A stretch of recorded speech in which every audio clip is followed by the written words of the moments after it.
C'est la Minute Pia Pia. Bonjour, bienvenue à la Minute Pia Pia, c'est Félicité. Je suis ravie de vous recevoir aujourd'hui, encore chez moi. J'espère que vous allez bien. Comment s'est passée la semaine? Écoutez, j'espère vraiment que vous avez pu profiter de cette semaine, de ces débuts de semaine, que vous profiterez des semaines qui vont suivre. Et puis n'hésitez pas, si ça s'est mal passé, à puiser dans les petits joujoux que j'ai mis là pour vous. Parce que ça vaut le coup quand même, hein, de se faire du bien et de profiter de la vie au maximum avec ce qui nous est possible de faire.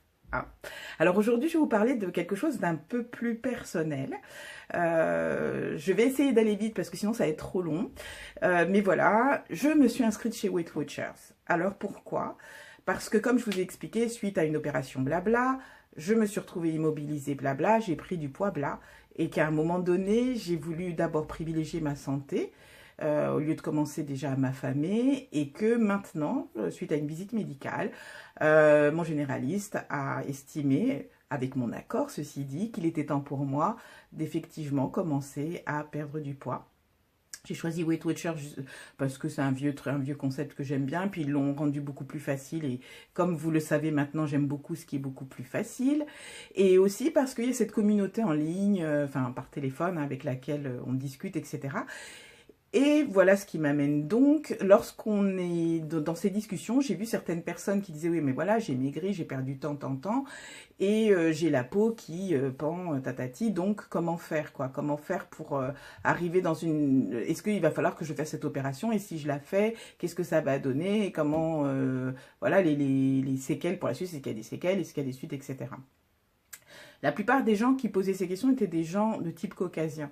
Donc là-dessus, c'est pas que je ne peux pas intervenir. La seule chose que je peux dire, c'est que effectivement, j'ai subi cette opération. Je l'ai subie pour la plastie abdominale dans mon cas. D'abord parce que j'avais des adhérences suite aux césariennes que j'ai eues, etc. Les cicatrisations se sont mal faites. J'ai une peau qui cicatrise très très mal, un corps qui cicatrise mal. Et les tissus, on a à peu près 7 tissus pour arriver jusqu'à l'utérus. Donc c'est pour vous dire qu'il en découpe, le chirurgien des couches. En ont formé un seul, si vous voulez. Ils se sont kératinisés, c'est-à-dire qu'ils forment un seul groupe comme ça. Ils sont presque cimentés. Et avec les changements hormonaux à chaque fois, périodiques, ça devenait de plus en plus douloureux, au point de rendre mon ventre extrêmement dur et de me procurer des douleurs qui ressemblent à celles d'avant l'accouchement, quoi.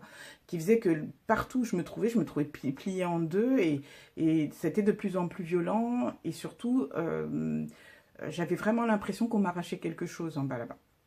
Donc, avec l'accord de mon médecin, je me suis rendue chez une gynécologue ostéopathe spécialiste, de tout ce qui est justement l'appareil reproductif féminin, et qui a confirmé qu'il y avait des adhérences assez fortes et qu'il faudrait certainement retirer tout ça, c'est-à-dire découper la part de tissu qui était amalgamée, recoudre chaque couche, donc il y en a 7, les unes après les autres, et leur redonner cet espace. Je suis allée voir un chirurgien recommandé par une copine qui m'a dit effectivement je peux faire ce travail-là, et puis on va en profiter pour voilà, vous faire un petit ventre bien lisse, on va faire une plastie abdominale, comme tout ça est pris en charge par la sécu, youpla hop. On a fait la plastie abdominale, et vous devinez que ça s'est pas forcément bien passé. Mince, je cicatrise mal, donc à chacune, mais ça va plus loin, c'est-à-dire qu'à chacune de mes césariennes, j'ai fait des hémorragies, j'ai failli mourir, transfusion, boum. Là, ça n'a pas loupé, j'ai fait une hémorragie, mais interne cette fois. Ce qu'on m'a transfusé, c'est du fer, parce qu'ils s'en sont rendus compte au dernier moment, enfin, c'était n'importe quoi, mais au moins je m'en suis sortie, je suis pas morte. Et suite à la plastie abdominale, ça c'est normal. Souvent, si on ne vous demande pas de porter une gaine, ce qui était le cas de mon chirurgien qui m'a dit que c'est pas nécessaire de porter une gaine, vous savez, qui comprime le ventre, et on ne pouvait pas dans mon cas parce que j'ai ce problème de cicatrisation. Donc il fallait absolument que tous les jours quelqu'un vienne voir où en était la cicatrice, la nettoie, et qu'elle soit au maximum à l'air en fait. Le pansement c'était pour que je puisse prendre ma douche, etc. Mais sinon il fallait au maximum que tout se passe aérobie. Et en fait, ce qui s'est passé, c'est que n'ayant pas de panty, mon ventre, et c'est une réaction totalement naturelle, a produit de l'eau, de la lymphe, pour assurer la protection de chacun des tissus. Quand on produit de la lymphe, c'est de l'eau, bah, le ventre gonfle, c'est un ventre plein d'eau. Donc c'est ce que je suis partie de là avec un ventre encore plus gros que je n'étais rentrée. Et c'était pas drôle pour les fringues, je peux vous dire, la surprise du siècle, quoi. Et j'ai appris par mon généraliste que c'était normal, que c'est une opération extrêmement lourde et que le corps se protège et que j'en aurais certainement pour 4 à 6 mois. Pendant les 2-3 premiers mois, dans mon cas, suite à toutes ces complications que j'ai eues, je ne pouvais pratiquement pas bouger. Hein. Ça a été... Bon, ça fait partie du truc, Et surtout, là, je m'adresse aux femmes de couleur, aux femmes à la peau mélaninée. Sachez que notre peau est beaucoup plus fragile que les peaux de caucasiens, dans le sens où c'est un cuir très épais. Essayez avec un sac ou n'importe quoi, un cuir épais, si vous tirez dessus de toutes vos forces, il craque. Si vous tirez sur un cuir souple, il s'assouplit, il s'étire. C'est exactement le même principe peau noire, peau blanche, qui fait que dans mon cas, on se rappelle, le ventre a gonflé, il tire sur une cicatrice de façon démente. J'expliquais à une des infirmières, c'est une seule sur les 3 que j'ai eues qui ne comprenait pas, que je souffrais énormément. Parce que, effectivement, dès que je faisais un certain mouvement, etc., l'eau avait l'air d'augmenter, le tissu augmentait peut-être 1 ou 2 cm, mais ça tirait très fort sur la cicatrice. Et elle ne me croyait pas, et un jour, ce qui s'est passé, bah, ça s'est réouvert sur deux crans d'un côté, un cran de l'autre. Quand elle a vu ça, elle a compris. Et puis, je peux vous dire, la peau, elle a craqué par endroits, ça n'a pas été sympa. Mais je pense que ce soit mon chirurgien, que ce soit ces infirmières, cette infirmière en particulier, n'avait pas l'habitude de ces types de peau-là. Ce sont des types de peau très très particuliers. Donc si vous êtes mélaniné, vous voulez faire ce genre d'opération, sachez qu'il faudra vraiment tenir compte du fait que votre peau, elle doit être vraiment nourrie tout le temps. Dans mon cas, je ne pouvais pas le faire parce que ça me faisait mal même de passer la main au niveau de la cicatrice. Par la suite, un ami naturopathe m'a expliqué que je pouvais utiliser de la vitamine E, ce que j'ai mis, qui a aidé vraiment à assouplir le tout, les tissus, etc. Là, actuellement, j'ai à peu près, parce que ça a diminué, donc je dois être à peu près à 7 litres d'eau additionnelle, hein, du ventre. Mais j'étais à beaucoup plus que ça quand je suis sortie. Vous auriez cru que j'étais enceinte de jumeaux, quoi. Et... voilà le sujet de la Minute Pia d'aujourd'hui. C'est pour ça que je vous raconte tout ce truc personnel. C'est pas pour vous faire pleurer sur ma pauvre petite personne, parce qu'elle va très bien, merci. Non, c'est pour vous expliquer que tout ce temps-là, j'ai considéré mon ventre comme un élément extérieur de moi, puisque de toute façon, les choses allaient progresser, et que par la suite, on a vu qu'au bout de 6-7 mois, les choses n'avaient pas beaucoup changé pour moi. On a compris que j'étais un cas particulier. Ces cas-là aussi sont pris en compte. Ce sont les personnes pour lesquelles ça prendra pratiquement 18 mois, voire peut-être 20. Donc j'ai compris que j'en aurais pour 1 an et demi, voire 2, allez, comme ça, à vivre avec ce ventre qui n'est pas encore tout à fait ce que mon ventre va être. Mais en tout cas, déjà, il n'y a plus d'adhérence et qu'en période de changement de cycle, ça fait encore un petit peu mal parce que c'est un peu cicatrisé, mais ça va vraiment pas photo avec avant. Et puis la cicatrice est très belle. Ce qui m'a fait, c'est par rapport à ce que j'avais avant, vraiment, c'est plus la carte routière en bas. Il a fait un travail impeccable, il a vraiment renettoyé tout ça. Donc ça valait la peine. C'est juste le petit coup esthétique, bah, tant pis pour ma vanité, qui va me coûter quelques mois encore d'attente au niveau de la garde-robe.